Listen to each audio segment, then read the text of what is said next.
So during my time off from making content, I had a lot of time to think.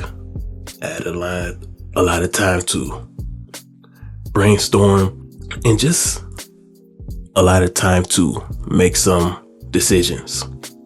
So first things first, I want to talk about the future of this YouTube channel and moving forward, especially after MLS Cup playoffs and the championship game. It's gonna be more non-sports content. I want to branch into different, genres you say, or I'll say different topics that'll help this channel grow. So it won't only be sports.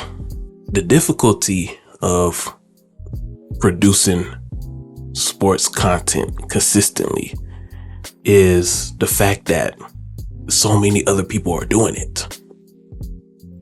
And it gets to the point where we're all saying the same thing. Even the ones who say they're going to be different, or the ones who believe they're different, they're really not.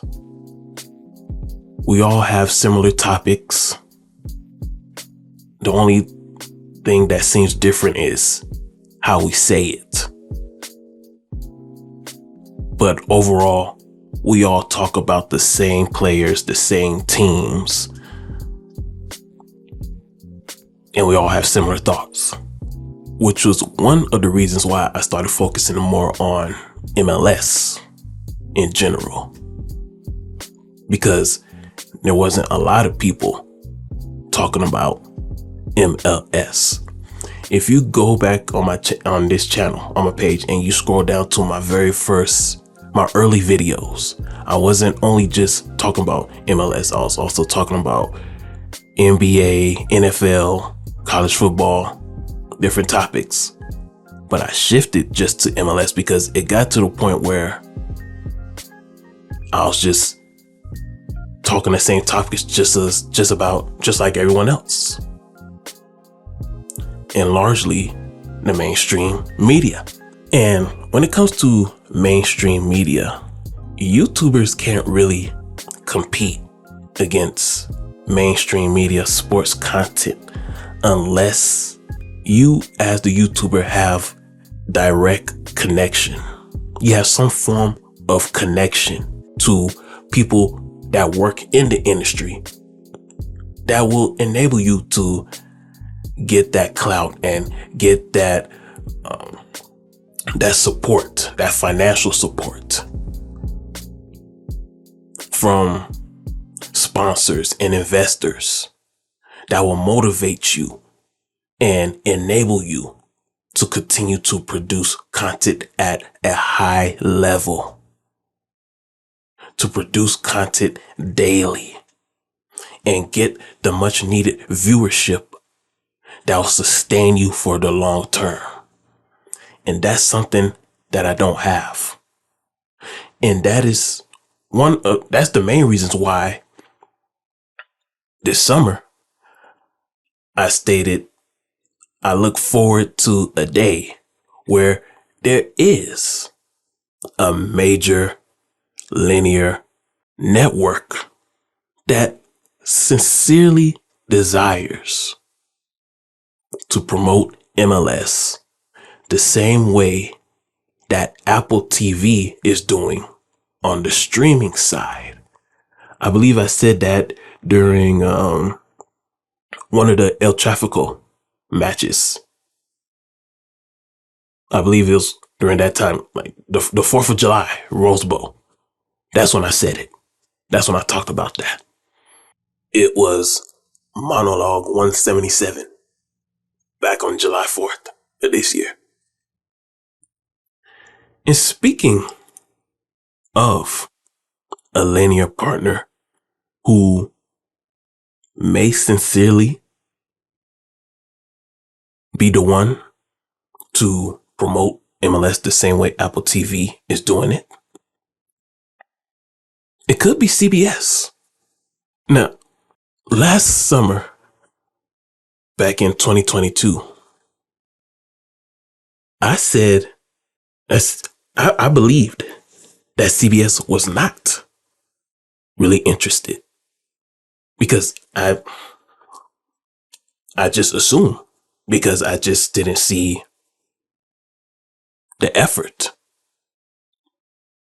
I didn't see YouTube videos from CBS Sports Galazzo talking about MLS topics.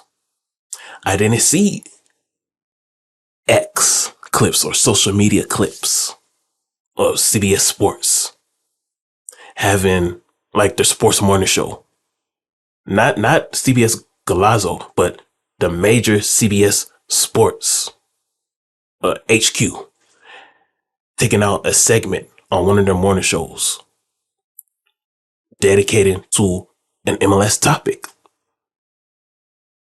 But now, in 2023, I have seen that more than ever.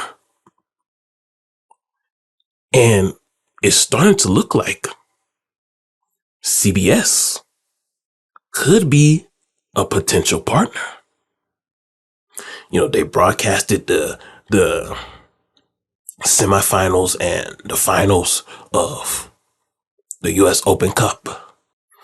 And if they would have had the opportunity, they probably would have broadcasted the finals of the Leagues Cup championship between Miami and Cincy. Miami and Nashville. So I think what CBS is doing right now, they're just testing the waters. They haven't jumped fully in the pond with MLS. They're just tapping the waters. They see MLS swimming, but what CBS is doing, they're tapping the waters to see if it's hot, if it's warm, if it's lukewarm, or if it's cold, if it's freezing cold, if it's icy. They're just tapping their foot in the water. You know, one day they put their foot in to test it out, and another day, and then they just take it out. Then there's another day where they don't put their foot in the water at all.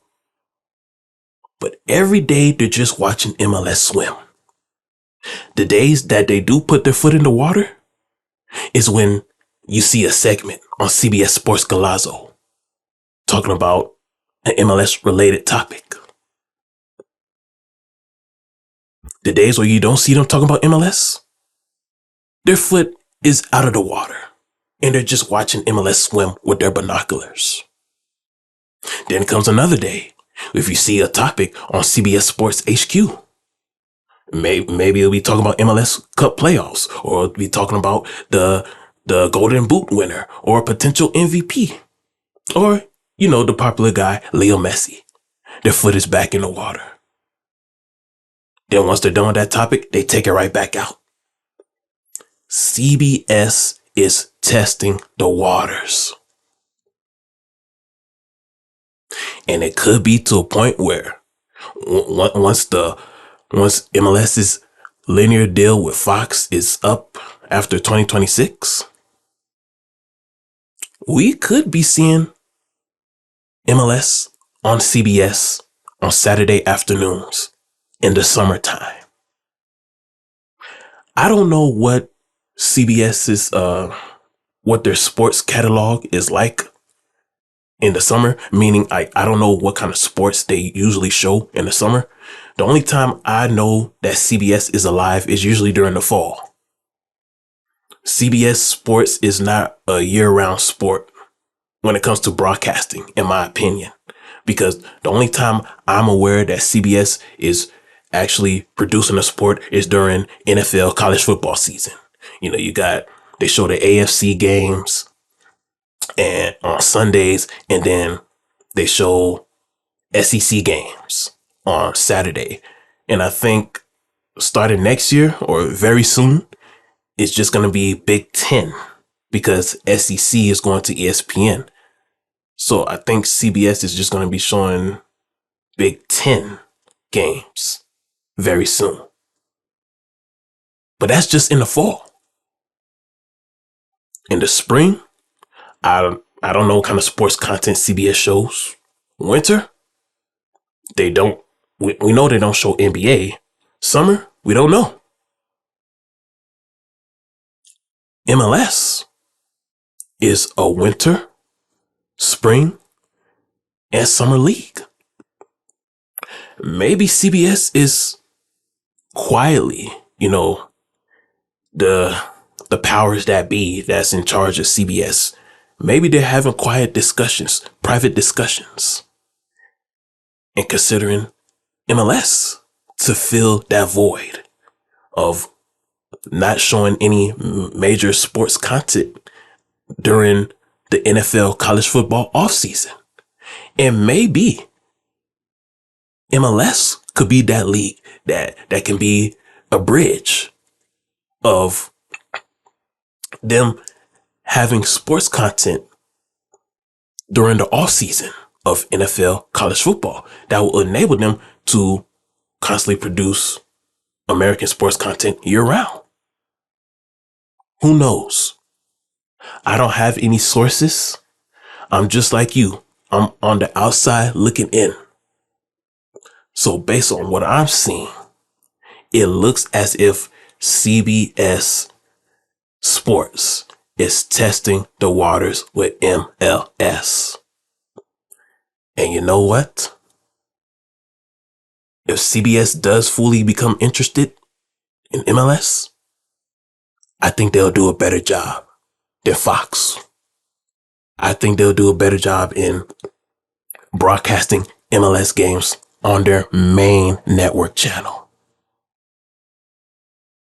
If they and MLS strike a deal together, MLS games on Saturday afternoon in the spring and summer will be on CBS's main channel, not CBS 1 or CBS 2, but CBS's main linear channel. But, like I said, I don't have any sources. That's just my observation. So I'm gonna start paying more closer attention to CBS during this MLS Cup playoffs because I want to know how interested they really are. I know no MLS playoff matches will be on CBS Sports Golazo or Paramount Plus. Everything's gonna be on Apple TV and maybe FS1 or FS2 because they still have a partnership with Fox. But CBS is the main linear network that I'll be paying attention to as we head into 2026. And MLS deal with Fox will be expiring around that time. I'm fully interested now in seeing if CBS is fully interested in MLS. It's going to be interesting to see what CBS is going to do when it comes to broadcasting MLS. Because some people are thinking the only reason why they're talking about MLS more is because of the Messi effect. Now that Messi will not be in the MLS Cup playoffs this year, is CBS going to stop talking about MLS? Are we going to see less MLS topics now? So the months of November and December, we're going to see if CBS is truly interested in MLS. Lastly, before I get into the main message of this monologue,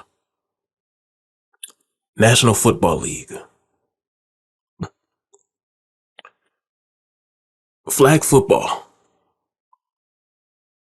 being accepted, being accepted in the 2028 Los Angeles Olympics. That is a big win for the National Football League. Because even though even though NFL, they're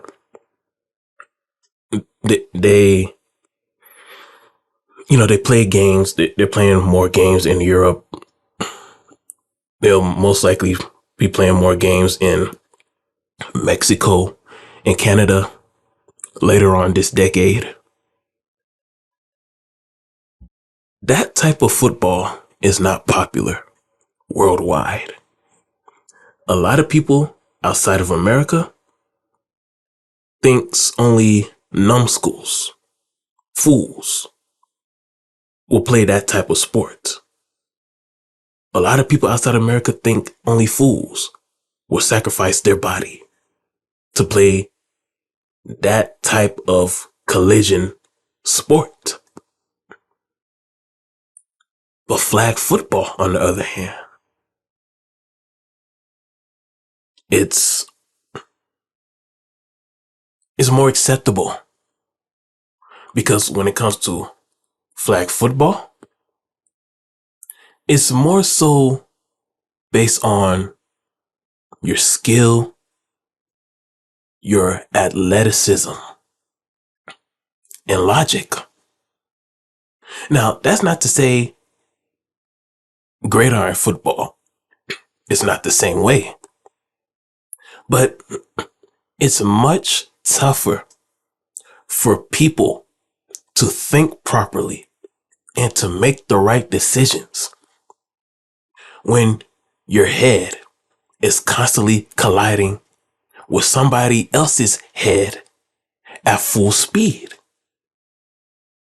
It affects your brain. And we're sitting here wondering why the quarterback play is so bad. Why quarterbacks have a short attention span. Why players don't like to sit in film and watch film for long hours out of the day. Well, maybe their body is fatigued from taking so much pounding ever since they were 5 years old. A lot of these guys have been playing football ever since they were 4 years old, 5 years old, in the little leagues. Your head taking so much pounding ever since you were a toddler. How do you expect the brain to operate properly when you become an adult? From taking so much pounding to the head as a young kid, from the age of 5 all the way to the age of 25, 20 straight years of constant pounding to the head every year. How do you expect that adult to think properly and to process information and to keep information? It's nearly impossible. And it's unrealistic to expect a grown man who has been taking so much pounding to the head and so much pounding to the body ever since they were a toddler. It's unrealistic to expect that man to process information fast and to keep information fast at a high level. It's unrealistic. But when it comes to flag football, you don't have that damage, that real damage to the body. You don't have that constant pounding to the head. That opens the door for teams to be more logical, teams to be more tactical, and to teams to focus more on the athleticism. And less injuries. Because that game is less physical, the best athletes will be able to play longer. Instead of great wide receivers retiring at the age of 30, great wide receivers will be able to play through their 40s. Great quarterbacks will be able to play through their 40s. That means we'll be able to see the best athletes, our favorite players, play for most of our lifetime. So that's something that NFL, you should really, really take serious and find some way to implement it in your league. You want to be a year-round league? Well, how about a flag football league in the summertime? It can be maybe sometime between June and August. The flag football league can be the bridge to NFL preseason, NFL gridiron football preseason. Like the flag football league can start immediately after the NFL draft, and which is usually in April. So May. So what? From May to August, flag football season, and the flag football players can be like the third stringers and practice squad guys who are not really going to have an impact on the gridiron football team during the fall and winter time. But that's just something you should keep in mind. Flag football has the potential of being global. Gridiron football, you can try as hard as you want to make it global, but it will never have a global appeal compared to flag football. And when it comes to flag football NFL, your resources of recruiting talent will no longer be limited to just North America. Now, I know you have you have like a recruiting agency in Nigeria and United Kingdom, but that sport is laughable to Africans. It really is. Africans don't take that sport serious. But flag football, on the other hand, where your best athletes are performing at a high level, and guys there's not constant pounding to the brain. There's not a constant tear of the body. That has a better appeal. That has more of a global appeal. Because NFL, listen, this is one thing you need to think about. A lot of Africans who do migrate, or a lot of people in general who migrate to the United States, a lot of them do tend to gain more of an interest in NBA and NFL more than the traditional football or soccer association football, because NFL and NBA is more entertaining. Even the low scored MLS game, the low scored NFL games tend to be more interesting at times because you have a lot of plays that takes place in that game that's interesting, like a lot of big runs, like nice runs, nice catches, nice interceptions, nice throws. And even though a lot of those plays don't get converted into points because the defense tends to find a way to stop it, but it still makes you want to watch because we want to see those nice acrobatic catches. We want to see those nice athletic interceptions.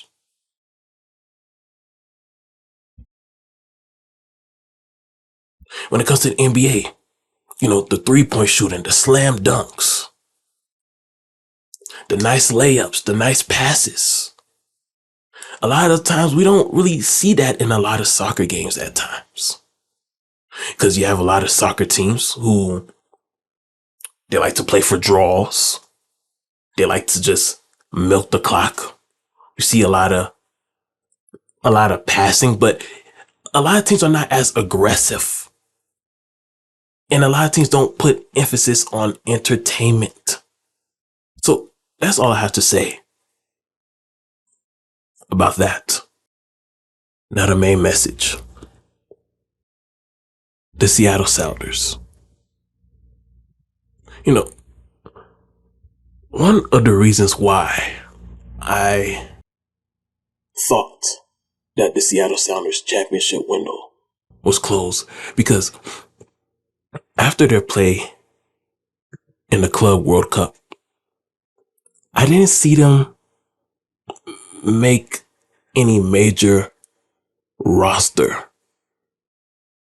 changes that I believe was necessary in order to show the fans that they're ready to take their game to the next level.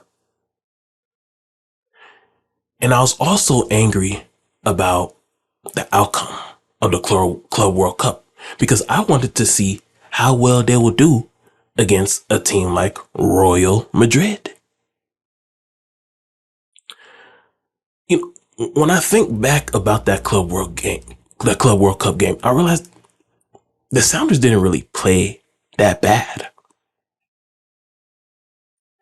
It was the way the Egyptians played, and I hope FIFA changed this, where if a team gets a lead, they just stack one side of the field, and they stay on that one side of the field, trying to play prevent defense for like the whole second half of a match, for a whole 30, 60 minutes, or 40, 45 minutes. That's one thing that angered me about that match. One thing I do notice from the Sounders' result in the Club World Cup, there were a lot of people who were happy that the Sounders lost to the Egyptians. There's a lot of MLS followers who were not pleased that the Sounders was the first MLS team to ever play in a Club World Cup. There was a lot of people who were not pleased that the Sounders broke MLS's losing streak in CONCACAF club competition. They were not pleased that the Sounders was the only MLS team to ever win it all in the CCL era. Because we're moving into a new era next year called the CCC. Another CONCACAF club competition era. So, for whatever reason, the Sounders are disliked. And I remember last year saying that, Sounders, you gotta turn into, excuse my word from what I'm about to say, but you gotta turn into a badass. You gotta turn into, like, I'm thinking like the villain. Create a personality that, you know, the type of guy where he knows a lot of people don't like him, but he's not fazed about it. He still goes about his business. He still goes about his life, doing what he has to do to survive, and he's really good at it. That's what you gotta be. And you have been good, you have been dominant, but you're not respected. And maybe the reason why you're not respected is because you don't strike fear upon your opponents.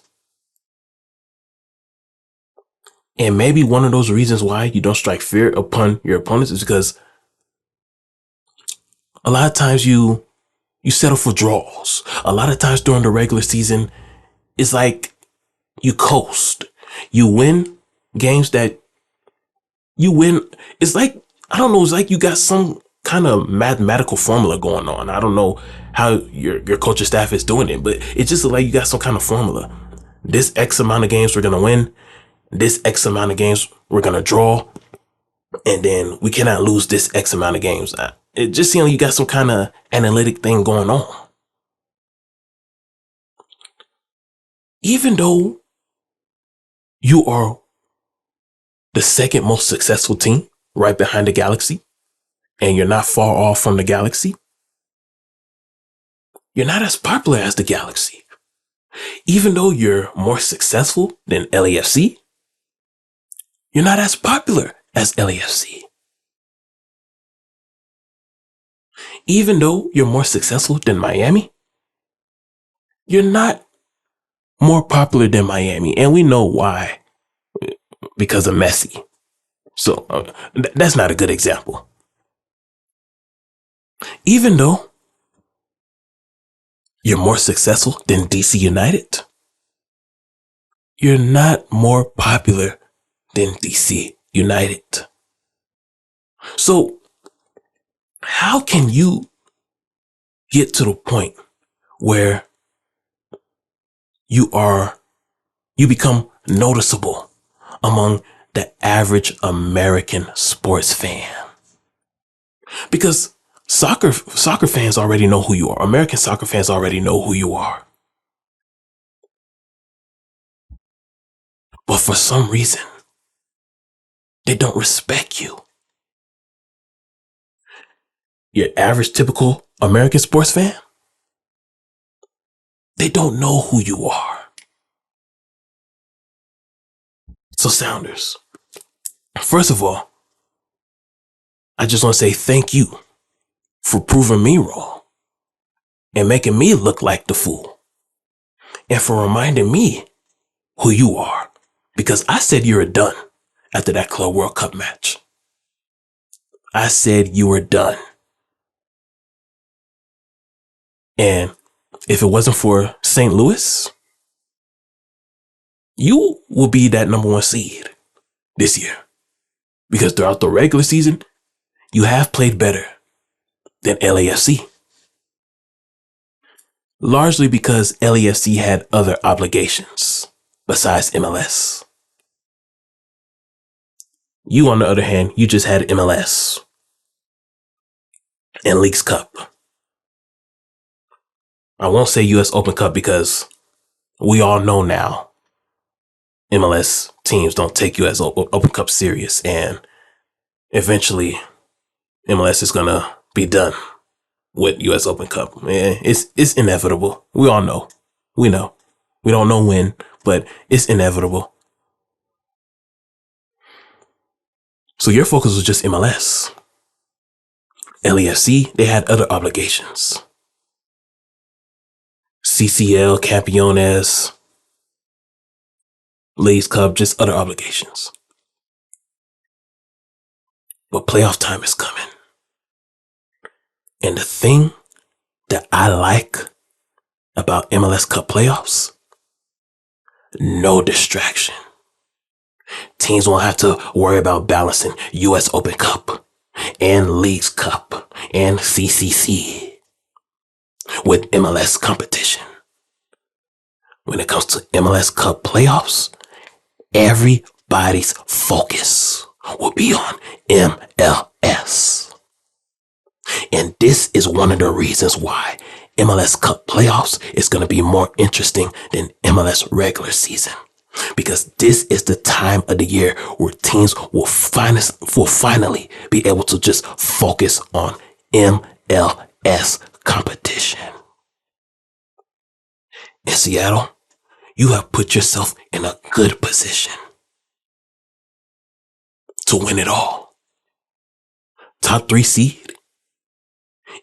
You make it to the Western Conference Finals, as long as if St. Louis is not in the picture, and you find some way to get that second seed from LAFC, you have the home field advantage. And one thing I've heard about Seattle, Washington, because I've never been there during this time of the year. Wintertime in Seattle, it's cold, it's windy, it's rainy, and the sun barely comes out. It's very gloomy in Seattle during the fall and the winter. And Seattle is an intimidating place to play. Can you imagine a team like LAFC having to travel to Seattle in late November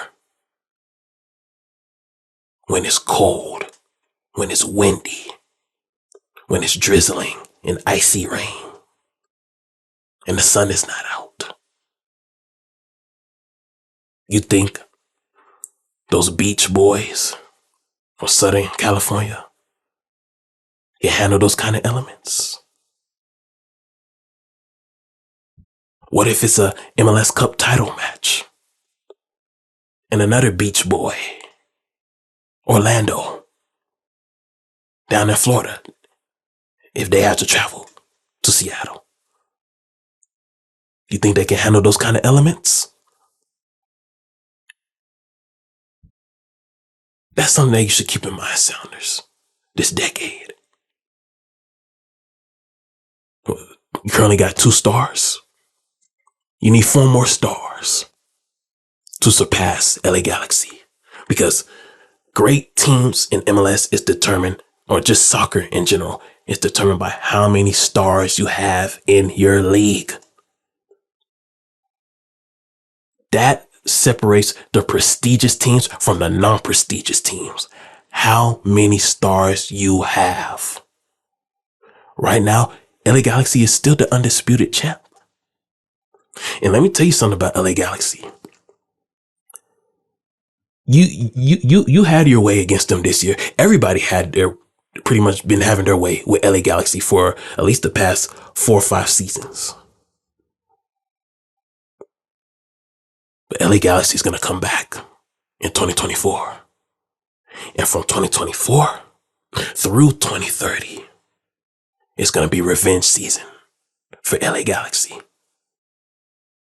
So don't think that LA Galaxy is going to continue to lay down and continue to let people step all over them,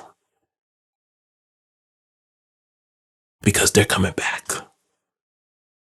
But you, in the meantime, Seattle, you use this as an opportunity to catch up with them. Use this playoff run as an opportunity to catch up. As we head into decision day, Seattle, you probably won't be playing your key players throughout the whole game, throughout the whole match, because you may be satisfied with whatever seeding that you have, because regardless of the outcome, you're going to have a top 5 seed. But use this first half of decision day to give us a preview of what's to come during the MLS Cup playoff. I want to see a ruthless Seattle Sounder team that seeks to embarrass everybody, the whole MLS, because many MLS fans made a mockery of your club when you lost to the Egyptians. Now this playoff run is going to be your time to get the last laugh. The championship window never closed, because even though you missed the playoffs last season, your participation in the Club World Cup enabled that window to stay open, because the Club World Cup, that's an individual playoff series of its own. That's an individual major high-level competition of its own. So the window never closed. The window could have closed. It would have closed this year if you did not qualify for an MLS Cup playoffs. So, since '09, since you entered MLS, you have never been inactive during the off season. And because you have never been inactive in the off season, you're either participating in the Club World Cup or CCL or MLS Cup playoffs. Your window is still open. Whenever it gets to a point where you are inactive in the off season, you're not in any FIFA sanctioned major competition, then that window closes. But for now, that window is still open. And I have more respect for you for proving me wrong, for making me look like the fool.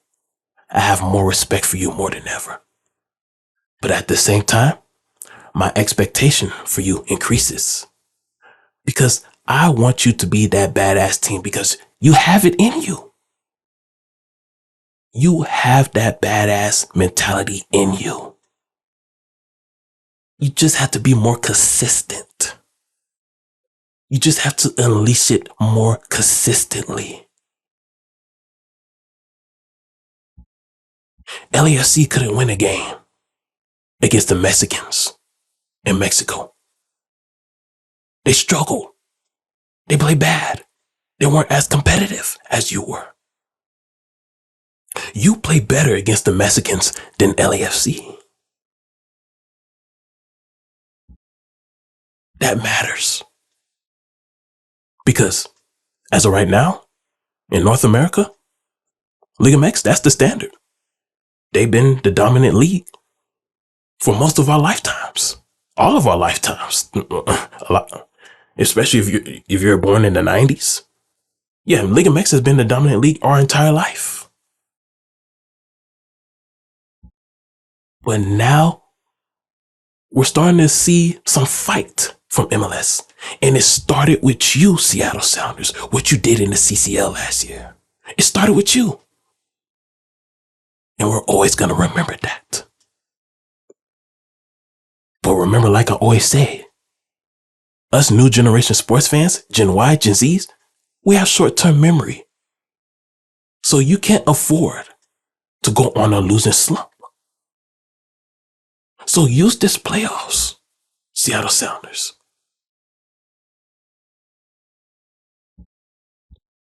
Use this playoffs to show us the dog that you are. You know, that's a word a lot of people like to say now. Oh, he got that dog in him. He got that dog in him.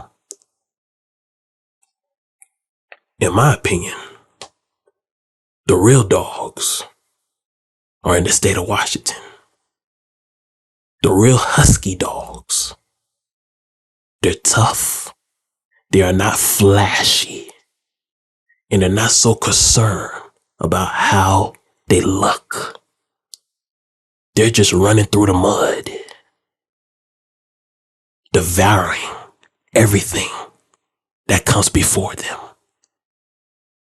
The real dogs are in Seattle, Washington.